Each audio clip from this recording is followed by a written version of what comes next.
Coming up, we're starting the comedy portion of the night. Our next artist, really good guy, but like he kind of looks like a rejected character from Tony Hawk's American Wasteland. Everybody, give it up for Will Garner. Woo!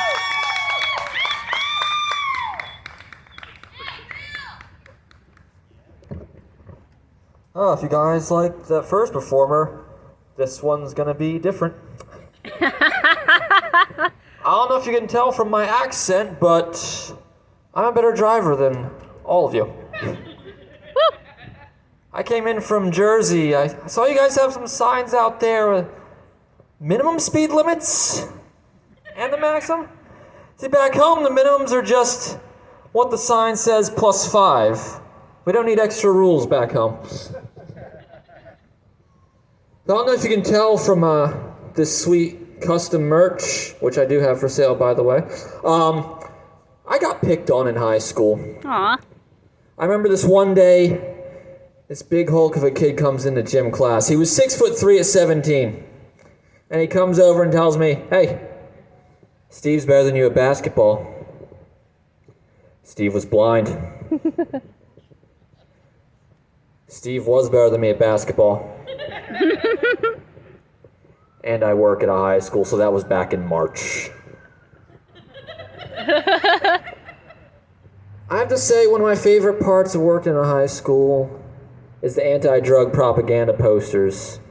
They always come up with such fun stuff. My favorite is they have a series about all the lies people tell you about drugs. Like, they said weed wasn't a gateway drug. They lied. They said meth would help me get through finals. They lied. I'll mark that one as incomplete. Meth will get you through finals and a few walls. But my personal favorite is, he said if I did crack with him, he'd love me forever. He lied.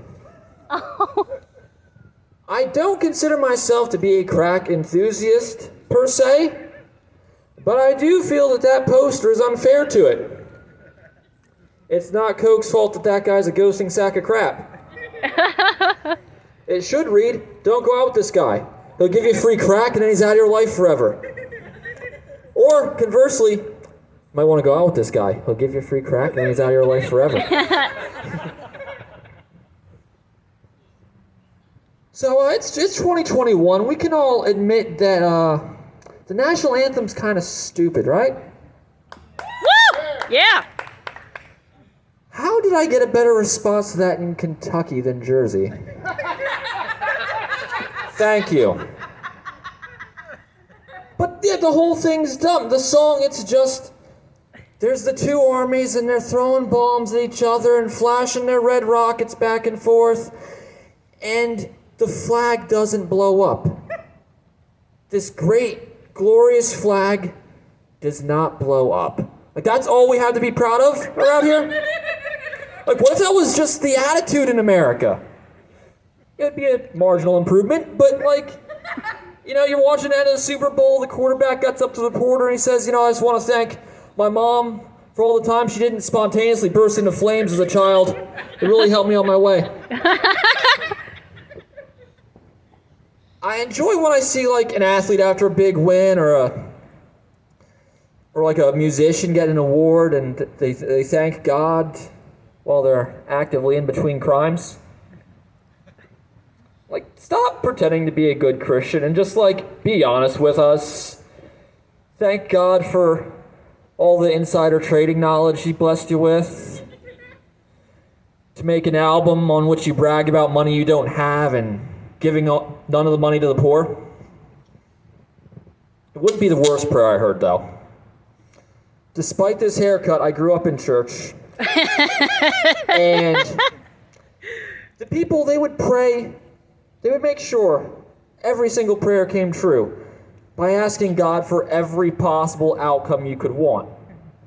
It'd be like, "Dear God, we lift up Sister Rhonda and her cancer, and we just ask you to heal her, God, with your miraculous touch. Just take it away, confound the doctors, and if that's not your will, God, then just guide the doctor's hands in the surgery next month. And if that's not your will, God, then just take away her pain as as this spreads and takes her home to you, God. And if that's not your will, then just have her learn about your suffering through her suffering, God. And if that's not your will either, I guess you tried. Good job, God. Thank you. Woo! They also prayed for traveling mercies before a big trip. Anybody ever grow up with that? Oh, yeah.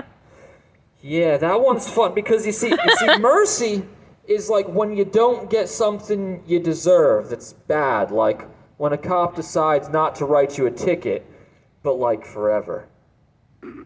So, traveling mercy implies that before I go on a big trip, God's out there on the road waiting to kill me. And we have to politely ask him not to. I'm just trying to go to Bible camp. I'm like 12. Like, what did I do? Could anybody tell me why, in the Catholic Church, they believe that the little wafer and the wine transform into the body and blood of Jesus physically in your stomach? But if I lick a statue of the Lord, I'm a pervert? We're gonna sin later. Don't fill up on bread. I've been seeing a nice Jewish girl for a couple months. Oh, take that, Nazis. It is really, really good to be off the dating apps.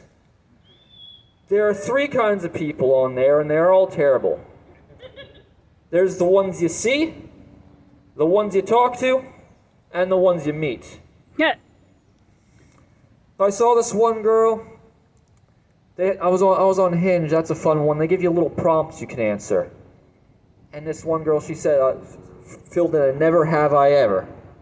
She said, never have I ever been to Miami. If I had $1 for every city I've never been to, I could afford to go to some of those cities I've never been to. But you know what? I'm a proper emo kid. I know people have more depth than what's on the surface. I just had to look a little further. She wasn't just saying she'd never been to Miami. She was also saying, never have I ever had a man bite my face off. Never have I ever stripped down and blocked traffic. Never have I ever had my uncle judge preside over my cousin's wedding. There's this one girl I matched with. She intrigued me. In her bio, she said she was sunshine with a little bit of hurricane. I said, all right, I'm smooth. Let me ask, what's your proportion of sunshine to hurricane? She said she was 40% sunshine, 60% hurricane. And I am not a man looking to get a tax audit, so I passed on that. And there's this one I met, though, who I am not with.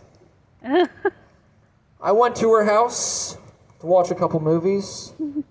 Right out of the gate, she was missing about 1/3 of the teeth I thought she had. Now, I'm a divorced man. I thought perhaps she lost them in the settlement. I didn't pry. But we watched a couple movies, went our separate ways. There wasn't really a spark. I see on Facebook a couple days later, she's at a lunch with her ex-husband, and they're celebrating their anniversary. Little odd, but they had a wholesome spin on it. They stay friends for their daughter. Not a stunt I can pull off, but God bless them. Under normal circumstances, that would be acceptable, even endearing. But these were not normal circumstances. I met their daughter. She was a box of ashes on her mother's dresser. That is the face I like to see. I just hope they don't celebrate the kid's birthday next. Put some candles on that cake. Poor thing's gonna have some flashbacks. But I'm a nice guy. You know, I'll show up, I'll bring a sandbox or something. Kids like sandboxes, right? Thank you, Kentucky. You've been worth the 10-hour drive. Have a good night. Yeah, well.